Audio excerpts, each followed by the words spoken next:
And so it wasn't the usual story of Superman for her to be there. For sure. So what I experienced then from more the outside perspective, not from the group, because everybody was so nice, was just this, it shook their idea of the mythology. And so then I would get a spillover of, so that's the more superfluous stuff. Like it was like, oh, she's too old for Tom Clark. I look like ancient, and I get lots of that stuff. And I was like, fuck you guys. Yeah, and then like it would just be all these different things that would happen. But at the end of the day, again, I was just this kid that got to play this cool human character, and she was complicated and fun, and she did different things I just loved the stuff that they would give me to do. And what I liked about that is, even though it was contradictory and some of it was like, this doesn't make any sense, but humans don't make sense, and they don't always follow the same line, and they do completely opposite to what they say. And I liked being able to play a character that was like that. So yeah. No, that's awesome. That's awesome. And it's interesting to hear sort of where the characters went. Laura, you specifically said you would have changed this, that, or the other thing. I know this question probably gets asked a lot, but if anyone has an answer, Mackenzie Toit is curious for the whole panel, if you could rewrite your ending, or if there's anything you would have changed about how your characters ended. I don't know. Does anyone else have other sort of things they would have liked to see? I'd like to hear Alan. I wish Aquaman killed everybody. I pitched it to the showrunner.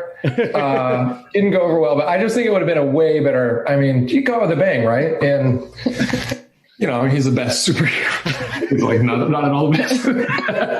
I can't even joke about him. Sam? Oh God! I'm pretty sure that Sam's character tried to kill everybody. Yeah, he did. He gave it his all. He gave his. I remember being. I remember disagreeing with what they did, but then trying my damnedest to make it work. I think it was because I liked Aaron Ashmore so much. The idea of ramming a spike through his chest kind of rubbed me the wrong way. I was like, "What? What the Jimmy Olsen? Really? Jimmy? Yeah." But at the end of the day, it's not my job to agree or disagree. It's my job to try to make that work. So yeah.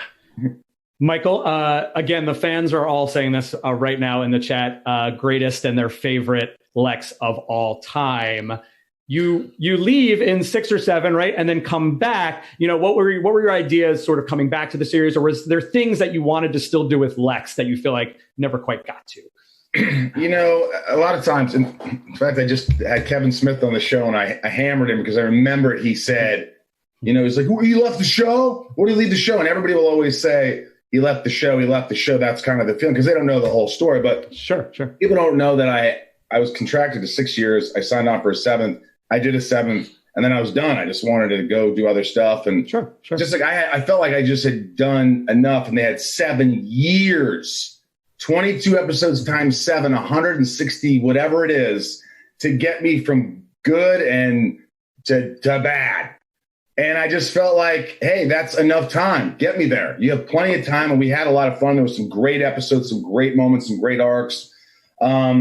And I just felt like that was it. And so, for the end, for me to come back, it was a no-brainer. It was like, the series finale. I was like, I'm going to come back for an episode. I remember. Let me just say this for people who don't know this. It was Michael. I mean, they wanted Michael to come back every year, but things just didn't line up. And there's things that we probably can't talk about. But when it came to the series finale, Michael's like, I'm in. Yeah. I'm in. So it was his choice. And I appreciate that. And when he did come back, the scene we had, they did this big crane shot that comes down over, like, it's on me, it goes up, it shows the Luther Mansion, it's all destroyed, and it goes all the way down. And all of a sudden, Michael walks in, and he goes, "Line!" He forgot his line. And I'm like, nothing's changed. Nothing's changed. I remember, for what it's worth, I just said, hey, let's do this. We got to do this. And I'm telling you, it was a week and a half before, if that. I go, you got me for the following Friday, the whole day. Do whatever you want with me. You got me for one whole day. I worked 24 hours straight. It was a complete day. Like, I'm telling you, they worked me as much as I could work in that one day, bald cap and all. And I'm claustrophobic, and I have it on video, dude. I am freaking out. Get it off! Get it off me! I'm just freaking out. Tom, you do not want that. Have you guys done that mask where it's on your face. It is terrifying. But anyway, so. No, and I think, Michael, to your point, it gives the character more gravitas. We saw his arc as it was in Smallville. Lex needs to go off and become the villain he is. And then it was, again, so awesome. And I think it just really added to that finale, the return, So I think it was an awesome decision. I don't think people really hate on it because it was just beautifully done. And, that's how it goes. Yeah. It was a good decision. Let's get to, we're running out of time. I just want to remind the fans that if you've got, specific questions for one-on-one, that's what those one-on-one video chats are for. So definitely take advantage of those at wizardworldvirtual.com. They'll be happening some today with Kristin and then the rest of the cast in 3 days. So whether you're watching this live or later, take advantage of that. But we had, not to be outdone by our first fan who sent me like a PowerPoint presentation with all of the questions. We have this other fan here also sent me a beautiful JPEG with a bunch of questions. This is at Brendan Verneau, but Luke Greco, E. Gremley 05 asked very similar questions. They're all around, the similar topic about returning to your characters, but not only returning to your characters, returning to really the DC universe. My gosh. And Kristin, I hate to single you out as the only one who didn't come back to a DC film, but you obviously stuck around with the CW and WB. But everyone else, you either showed up in the crossover. Obviously, Michael, you do the voice of the Flash. Erica, Sam, Laura all return in Supergirl. Alan, you're Hawk in Titans, such an awesome series. What is it like being a part of this superhero universe, and what attracts you and drew you all back? And if you have any sort of experiences, obviously we don't have a lot of time left to give kind of long stories, but I'd just love to hear a little bit about the experience of returning, to the universe. Rapid fire, Alan. I like it. I originally, Jeff Johns called me about doing Hawk, and I was like, guys, I've already done this. I've mastered the art of superhero, and I don't know if you can top what I did on the show. It was deep and rich, and they pitched me this idea, of Hank Hall as like an alcoholic, pill popping vigilante in a very dark, gritty world, and it sounded really cool. And I wanted to be, I'm a persona actor, so I wanted to play myself, it's been fun. So it was a no-brainer for me to come back. What's that? You got all hopped up on goofballs and drinking. Yeah. Like, I'm Hawkman. Yeah, it's me. I get strung out on dope before I shoot. It feels good. It feels good. I get strung out on dope from dildos to dope with Alan Richardson. Yeah, man. It's a biography. Yeah. Sam, rapid fire. I like it, Michael. I'm a bit of a DC fan. I like DC stuff. And by the way, little side note about DC stuff.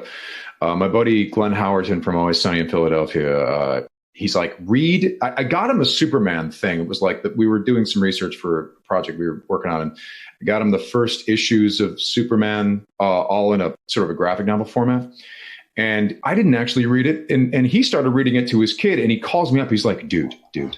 The man is not who you think he is. I'm like, what?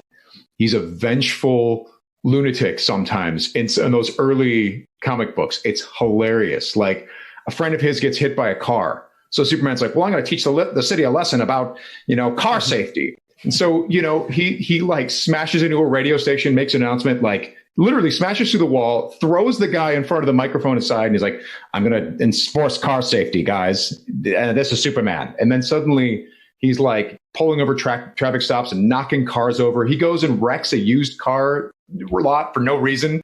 He's like, these cars aren't fit to be on the road. And he starts tossing them. I'm like, his sense of justice doesn't bear a lot of modern day scrutiny. It's amazing. If you guys read the early issues, he can fly off the handle. It's I always thought that the awesome. Biggest fans of superheroes would be construction companies.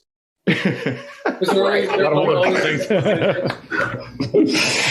all the banging and walls and buildings falling down. Oh my gosh, yeah. Mm-hmm. Especially in Man of Steel, they destroy a lot of buildings. That's right. Laura, you get to join Supergirl early on as one of the main villains in the first season as Indigo. Mm-hmm. Again, what was that like coming back to a name that you had been previously associated with? Yeah, it was a little odd. I met one of the producers at an event, and I knew they were doing the show. I had nothing to do with it. But he asked if I would come on the show, that the fans like that sort of crossover thing, as we know. And I was happy to, because I've always wanted Supergirl to have her own show. I mean, we tried to do it back then and it wasn't the time, or I wasn't right. But to finally see her have a series was great. And I wanted to support that. So I just said, I'd love to be bad. I'd love to look nothing like myself. And they came up with Indigo, who was entirely blue with pink hair, which was a lot of fun. Also a Mystique ripoff. We don't need to get into that. I don't know how they got away with it. But it was interesting. And like I've said this before on panels and people are sick of it, but I got the script and started immediately highlighting Kara. It's still, you see the name and that's you, but it's nice to pass on the torch, and Melissa's great. And like our first scene was a fight. So it was a very odd, nice to meet you, let's duke this out. But it was good. It was good. And I'm happy that show is doing so well.